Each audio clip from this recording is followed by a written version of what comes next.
तो ghost freak या कहूँ तो जी स्केयर, जो उसका असली नाम है, बेन 10 के सबसे खतरनाक विलन्स में से एक है। आज इस वीडियो में हम इसी की स्टोरी जानेंगे कि ये क्यों ओमनिट्रिक्स के पीछे पड़ा था और ओमनिट्रिक्स के बाहर ये कैसे आया और इसका होम प्लेनेट या ओरिजिन क्या है। तो बिना बकवास किए सीधा स्टोरी पर चलते हैं। मुझे नीचे नहीं उतरना, मैं बाहर आना चाहता हूँ।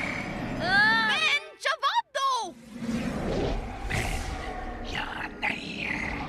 तो जी स्केयर की स्टोरी शुरू होती है एनर स्टार सिस्टम से, जो गोस्ट फ्रीक का होम स्टार सिस्टम होता है। अब जिस तरह बेन 10 में बताया गया है कि इस स्टार सिस्टम में बहुत ही ज्यादा अंधेरा होता है और यहाँ मॉन्स्टर टाइप एलियंस पाए जाते हैं, जैसे कि बेन 10 में दिखाए गए थे, जैसे मम्मी, वेयरवुल्फ, फ्रैंकेनस्ट्राइक और एक्टोन्यूराइड्स, जो गोस्ट फ्रीक के स्पीशीज को कहते हैं। तो इस स्टार सिस्टम में 3 हैबिटेबल प्लैनेट होते हैं, एनर व्लाडियास, एनर फेटोस और एनर ट्रांसिल। अब एनर व्लाडियास जो होता है वो व्लाडार्ड्स का होम प्लैनेट होता है, यानी वेम्पायर टाइप एलियन, जो बहुत टाइम से बंजर पड़ा रहता है क्योंकि ये जो व्लाडार्ड स्पीशीज है वो बहुत टाइम से एक्सटिंक्ट हो चुकी होती है। और बाकी बचे 2 प्लैनेट जो एनर फेटोस और एनर ट्रांसिल होते हैं, इन पर जी स्केयर नाम का एक एक्टोन्यूराइड राज करता था। अब ये जी स्केयर वही गोस्ट फ्रीक है जो बेन का दुश्मन है। अब ये उसी टाइम की बात है जब ओमनिट्रिक्स पर काम शुरू था और विलगैक्स पूरे गैलेक्सी में ओमनिट्रिक्स को तलाश कर रहा था। तभी गोस्ट फ्रीक के प्लैनेट पर विलगैक्स का एक ड्रोन क्रैश करता है और वो सर्च कर रहा होता है ओमनिट्रिक्स को, जिसमें होती है ओमनिट्रिक्स की सारी इन्फॉर्मेशन, जिसे देखकर गोस्ट फ्रीक को भी ओमनिट्रिक्स चाहिए था ताकि वो ओमनिट्रिक्स से अपनी ताकतों को बढ़ा सके, ताकि वो अपना एम्पायर भी ऐसी जगहों पे फैला सके जहाँ पे सूरज की रोशनी है। और विलगैक्स ने भी कुछ ऐसा ही सोचा था कि वो भी ओमनिट्रिक्स हासिल करके पूरी गैलेक्सी का वॉरलॉर्ड बन जाएगा। तो गोस्ट फ्रीक ओमनिट्रिक्स की इन्फॉर्मेशन लेने के बाद विलगैक्स के ही ड्रोन की वजह से अपने प्लैनेट से बाहर निकलता है और खुद पूरी गैलेक्सी में ओमनिट्रिक्स की तलाश करने लगता है। और वो पहुंच जाता है फ्लोरस वर्डांस नाम के प्लैनेट पर, जो होता है वाइल्ड वाइन का होम प्लैनेट। अब यहाँ पे होती है मायाक्स, जो फ्लोराउना यानी वाइल्ड वाइन का ओमनिट्रिक्स के लिए डीएनए सैंपल ले रही होती है। अब वो जिस वाइल्ड वाइन का डीएनए सैंपल ले रही होती है उसे जी स्केयर पजेस कर लेता है और सैंपल लेते वक्त 2 अलग तरह के डीएनए मायाक्स के पास आ जाते हैं। एक होता है फ्लोराउना यानी वाइल्ड वाइन का और दूसरा होता है एक्टोन्यूराइड डीएनए जी स्केयर का। अब एक्टोन्यूराइड डीएनए में एक खास बात होती है कि एक्टोन्यूराइड्स अपने डीएनए के सिंगल स्ट्रैंड में भी जिंदा रह सकते हैं, जिस वजह से मायाक्स ने जो डीएनए लिया था उसमें भी जी स्केयर जिंदा रह सकता था। और वो ऐसा ही करता है ताकि वो ओमनिट्रिक्स तक पहुंच सके।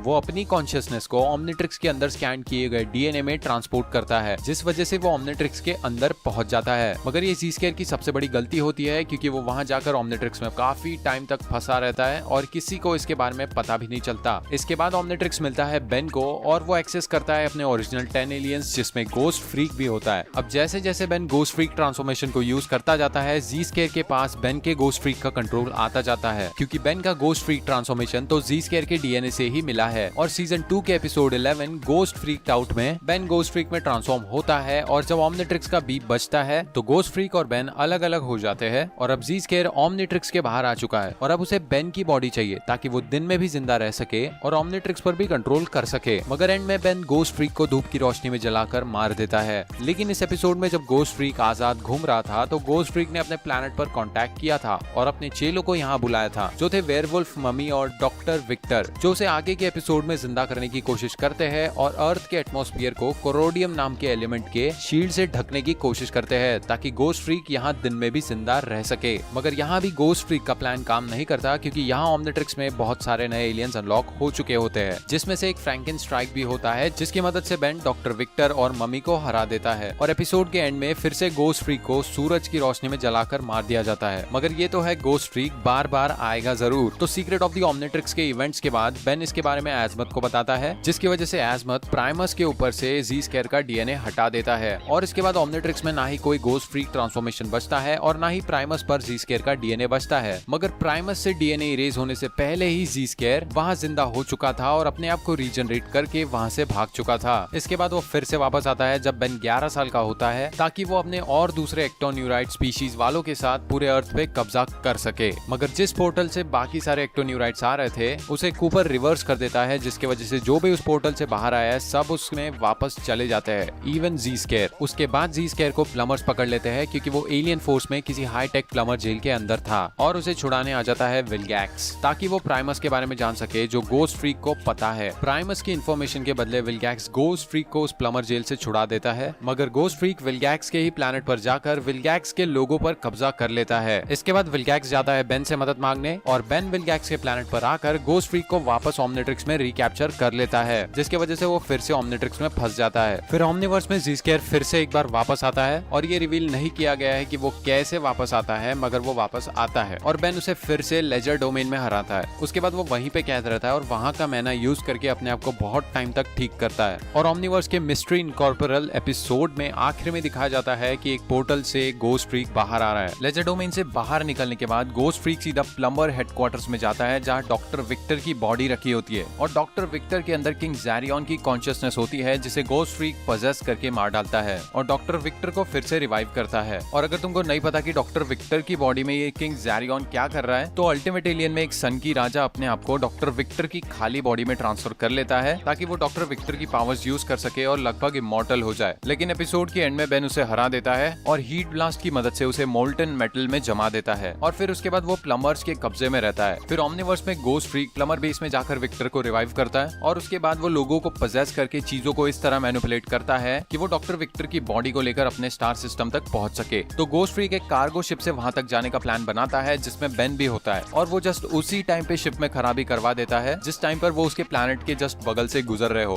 और बेन की कार्गो शिप के पास भी कोई चारा नहीं होता है, उसे वहीं पे क्रैश लैंड करना पड़ता है। अब गोस्ट फ्रीक अपने प्लैनेट पर फिर से पहुंच चुका था और अब उसका प्लान था कि उसने जो लेजर डोमेन से अल्फा रून चुराया था उससे लॉर्ड ट्रांसिल को जिंदा करेगा। अब मैंने वीडियो के स्टार्ट में ही 3 प्लैनेट्स का नाम लिया था, उनमें से एक होता है एनोर व्लाडियास जिसमें व्लाडार्ट्स नाम की स्पीशीज रहती है जो पूरी तरह से एक्सटिंक्ट हो गई थी। उसी स्पीशीज का किंग होता है लॉर्ड ट्रांसिल जो एक बहुत ही बड़ा वेम्पायर है। अब इसे जिंदा करने के चक्कर में जो डॉक्टर विक्टर होता है वो गोस्ट फ्रीक यानी जी स्क्वायर को मना कर देता है कि लॉर्ड ट्रांसिल को जिंदा मत करो, क्योंकि यार लॉर्ड ट्रांसिल और बाकी सारे व्लाडार्ट्स जब जिंदा थे तो उन्होंने डॉक्टर विक्टर की स्पीशीज यानी ट्रांसिलियंस पर बहुत सारे जुल्म ढाए थे। एक तरह से वो उन पर राज करते थे और उनको अपना खाना भी बना लेते थे। इसीलिए डॉक्टर विक्टर की स्पीशीज ट्रांसिलियंस ने पूरी की पूरी व्लाडार्ट स्पीशीज को आग से जलाकर मार डाला। तब से व्लाडार्ट्स की स्पीशीज एक्सटिंक्ट हो चुकी थी और गोस्ट फ्रीक लॉर्ड ट्रांसिल को जिंदा करना चाहता था और इस वजह से सबसे ज्यादा प्रॉब्लम डॉक्टर विक्टर को हो रही थी। मगर गोस्ट फ्रीक जैसे तैसे लॉर्ड ट्रांसिल को जिंदा कर देता है और बेन भी उसी प्लैनेट पर होता है। तो ओमनिट्रिक्स भी लॉर्ड ट्रांसिल का डीएनए स्कैन करके बेन को एक नया ट्रांसफॉर्मेशन देता है वैम्पायर। अब लॉर्ड ट्रांसिल को जिंदा करने के बाद गोस्ट फ्रीक का प्लान होता है कि पूरी की पूरी व्लाडार्ट्स रेस को जिंदा करेगा और दूसरे प्लैनेट्स पर जाकर उन पर भी कब्जा करना शुरू करेगा। और यहाँ जो लॉर्ड ट्रांसिल होता है वो भी गोस्ट फ्रीक की बात मान लेता है क्योंकि नए प्लैनेट्स पर तो उसे और ज्यादा खाना मिल जाएगा। लेकिन जब डॉक्टर विक्टर देखता है कि जी स्क्वायर पूरी की पूरी व्लाडार्ट स्पीशीज को ही जिंदा करने वाला है तो वो उसे धोखा दे देता है और बेन को बचाता है ताकि वो लॉर्ड ट्रांसिल के काबू में ना आ जाए। इसके बाद बेन वहाँ एटॉमिक्स में ट्रांसफॉर्म होता है और वहाँ एक न्यूक्लियर फिजन बबल छोड़ देता है जिसकी लाइट की वजह से जो लॉर्ड ट्रांसिल होता है वो कमजोर पड़ जाता है और गोस्ट फ्रीक फिर से डिस्ट्रॉय हो जाता है। और जो वो एटॉमिक्स का फ्यूजन बबल होता है वो कई सालों तक वहीं पे तैरता रहेगा ताकि गोस्ट फ्रीक वहाँ फिर से रीजनरेट ना हो और अगर रीजनरेट हो तो फिर से डिस्ट्रॉय हो जाए, जिसकी वजह से हम लोग गोस्ट फ्रीक को आगे बेंटन में इतनी जल्दी नहीं देखने वाले।